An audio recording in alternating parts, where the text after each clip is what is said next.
Golda, I read that it is almost your birthday. Is that true? Yeah, tomorrow. Happy almost birthday. And what a perfect way to celebrate with this series because I know you've been a fan favorite of this series since Bridgerton began. So I'm wondering, in conversations with Shonda, how exactly did we come to be blessed with this origin story? Oh God, well, I have no idea. Wow. It's, oh gosh. Um, it's incredibly humbling.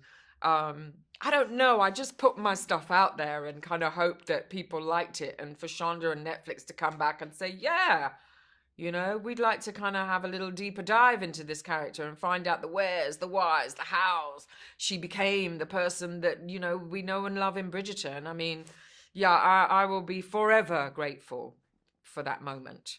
Well, it makes good sense because there are so many things to love about this character. I find myself thinking, you know what, I'm going to put Bridgerton on and learn some lessons from Queen Charlotte to get my day started because she's just so unapologetically herself. Yeah, I'm good. wondering what your favorite characteristic is about Queen Charlotte. I think that for me is something that I take away every time that I play her. Is that sense of she knows who she is. She's confident in her own skin. She, has a real sense of uh, womanhood, sisterhood. Um, and I think seeing her vulnerable is a really interesting space to be in because, Bridgerton shows her as, really vibrant and the glitz and the glamour, but Queen Charlotte really takes us behind the scenes of the woman and really shows, those kind of intimate parts of her. I think it's incredibly powerful because we get to see the role that Charlotte played in ending segregation for this society in the Bridgerton universe, which is something that fans have come to love about the series. But to see how it all started is also really important. What did that mean for you as an actor to be able to portray England's queen, but also this really important characteristic about her? I think it's, a wonderful platform to have as a creative person. I think all creatives are in a really beautiful position to be able to discuss these difficult topics, whether it's period drama or sci-fi or horror or comedy. Do you know what I mean? Um, I think that's the way of storytelling that we can enable ourselves to create storylines that have people of color, that have people of the world in them, that reflect the world that we're living in, And I think Shonda's really great at creating characters that are relatable. She really wants to find those characters and those storylines that are relatable to the world that we are living in today. And I think that's a really important place that we as storytellers are in. And we should champion that and use that platform as much as we can. I'm also running out of time. I could talk with you literally all day, but I want to hear about the exchange between you and India when she landed the role of young Queen Charlotte. What was that like? You gave her some interesting advice. Yeah, it was about supporting her in her journey, her own journey to this character. You can't put anything upon Charlotte. She won't allow you to, so it was about really nurturing India, supporting her in her journey towards this character and making it her own, taking the character, making it her own and running with it, yeah, and just I think it's incredible the amount of wonderfulness and beautiful acting and dedication that India has brought to this role, but it's all from her. And that's something that I really wanted to celebrate and give her. I wanted to give her this character and say, take her. I give her to you, take her and make it your own.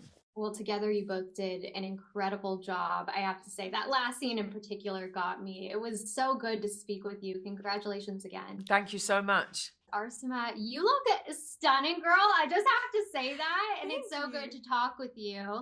I loved your portrayal of young Lady Danbury. we kind of get an idea of how she became the strong woman we know. So talk about her journey.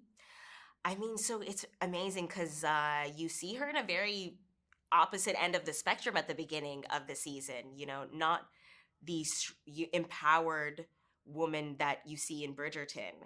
And there was something really amazing about being able to play the vulnerable side of her, the part that was clearly or is underneath that amazing exterior in Bridgerton, and to kind of see her go into the journey of what it means to really step into your power. So yeah, that's pretty much her journey. Something that I really love is that we also learn about her lineage. She comes from a warrior tribe in Sierra Leone. I know you've spent a lot of your life in Africa, also Yes. were born in ATL, but what was that detail like? How special was it for you to experience that writing in this character? It's unlike anything that I've ever experienced. I think there's something special about acting the role of a woman who has this lineage written by another powerful Black woman. It means that those details do get to finally come out and be highlighted. And as like a woman who is Nigerian, to be able to bring parts of West Africa into this role that I already had loved so much meant that it became very personal and emotional. You know, one of my favorite parts about it was I got waist beads made for Agatha. They were made by a West African woman, and I wore them throughout the entirety of filming. Under every corset, in every scene, she's wearing these waist beads. And it felt like she was still grounded in that continent. And that it like just as a reminder to her of where she came from and where her value is as this queen as well. So yeah. Oh my gosh, I got goosebumps as you were saying it. What a powerful thing to bring with you through this character. I'm running out of time, but I also want to know, because you're talking about the details, the hair, the makeup, the clothing, the sets. What was it like to experience this world? I mean, it felt like I was in an immersive experience because we were in these actual estate homes. We were in the shoes, the cotton stockings, you know, things that you probably that don't make it to camera. They were actually extremely true to the times. And so it made physicalizing Agatha so much easier. Because, you know, in drama school, you have to use your imagination to conjure up a lot of things, and to have it just given to you by departments who are so dedicated to their craft. It means like, okay, I really need to bring my A game, make sure that this woman is as three-dimensional as these clothes, as this jewelry, as this hair, so that she deserves to be in these spaces as well. Well, listen, I read about you. You have such an incredible story, getting your master's in public health at Yale and then making this transition to acting. So I think you're the perfect person to bring this character to life. And I'm so glad we had a chance to speak. Thank you so much for your time, and congratulations again. Thank you so much, truly. Thank you. It's so good to speak with you both. Congratulations on the series. Thank you so much. Start with Sam, because I love the way that we meet Brimsley. There's like some comedic relief in this very strange situation. So can you talk about the very unique relationship between him and Charlotte? Yeah, I mean, their relationship is so peculiar and joyous and difficult. He has grown up in the court and has been ready to serve his entire life, and he's finally got the opportunity to serve a queen. He knows the job inside out. He's meticulous, he's precise, and then he meets this young queen, or to-be queen, and she doesn't really know what's happening, understandably, and doesn't know how to hold herself. So he has to sort of maneuver everything that he knows and relearn everything he knows to serve her.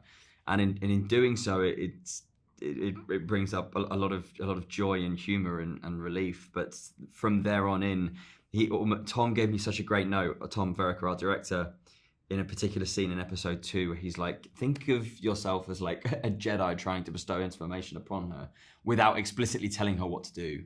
And then for a few episodes, he's doing that without having to say anything. And then we get to the scene in episode 5 where she falters in the corridor, and they have that beautiful moment where he puts his hand up, and that's their sort of the foundation of their relationship and who they are. And things can things go unsaid all the time. They could finish each other's sentences. They could hug and support each other, but one, they're not allowed, and two, they don't need to, because it's an unspoken dynamic and force between the two of them, which was a lot of fun to build, and I think it's a very moving relationship. Absolutely. So many emotional moments. And Freddie, for you as well, playing Reynolds, kind of a similar counterpart for King George, you have some really incredible emotional scenes. But I also want to talk with you about these locations, these sets, and really the world that you got to play in during this series. What was it like? Insane. It was a great privilege. I mean, a lot of those houses, like in particular Blenheim Palace, right? I think, yeah, in my opinion, it's one of the most probably the coolest of the National Trust buildings. So that was the place where we were working on the first day, the first place we worked, and that was such a pinch me moment, because you just go, I've never seen a room of such grandeur. It really was amazing, and also, strangely, I had been studying next to Blenheim Palace for a year before, and I'd never been in because it's so expensive to go in. And then my first day working, I'm in this amazing ballroom and just thinking, oh my God, I'm the luckiest person ever. It was amazing. And it means you didn't have to do quite as much as actors, because you don't have to imagine where you are. You just look around. You're in it. Wow. Yeah.